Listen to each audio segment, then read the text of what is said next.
The past Paradox Pokémon are way cooler than their younger counterparts. They have original and unique names that get straight to the point, with great designs like Big Elephant or Dinosaur Mushroom.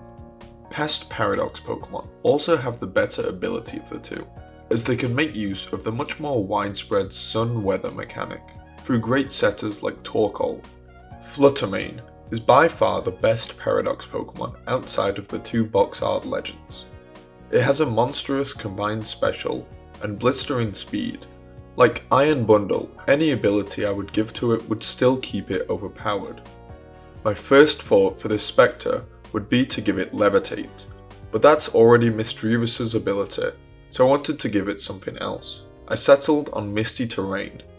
Not only does this fit thematically for the spooky Banshee origin of Mane, but also gives it a boost to its already powerful fairy attacks.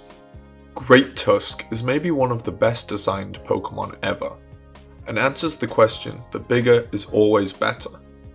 This colossal elephant has become the premier ground type in the game, unseating Garchomp and previous OU tier king Landorus Firion. Tusk doesn't really need a new ability, but if it did, I'd love to see Bulletproof as an option. It seems well protected enough that this would make sense for it to have, and it would help shore up the fact that Tusk has poor special defense by giving it immunities to popular special moves like Sludge Bomb and Shadow Ball. Screamtail is an absolute little gremlin of a Pokémon, and often fills the role of support. Like any Pokémon capable of being described as a gremlin, this balloon should be given Prankster as its hidden ability. You can just imagine the levels of tomfoolery that this little creature could get up to. Brute Bonnet could really use the ability Toxic Heal.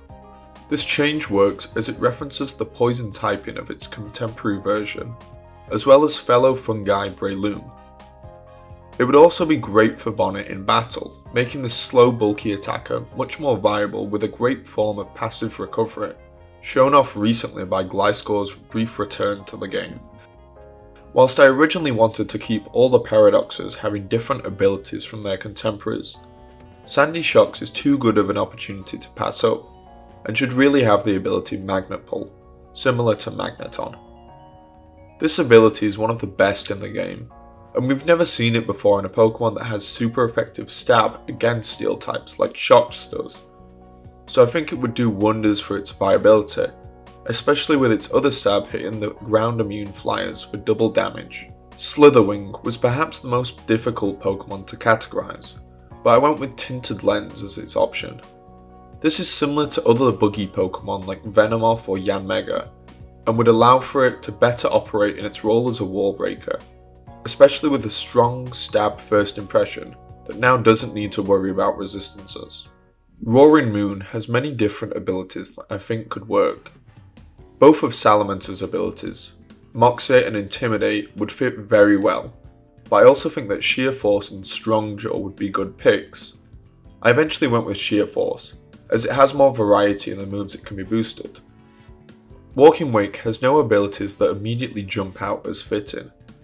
As such, I gave it Berserk, as it's situational enough that it wouldn't make it overpowered.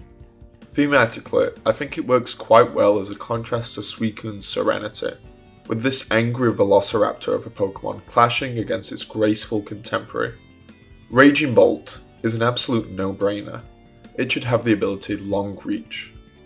Whilst exclusive to the Rowlet line, this ability should really be expanded to all the long-necked individuals that grace the Pokedex, like Alolan Executor or Farigiraf, to make better use of their elongated esophaguses.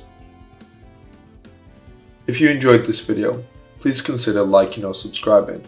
I make videos on Theorymons and changes I would like to make to Pokemon.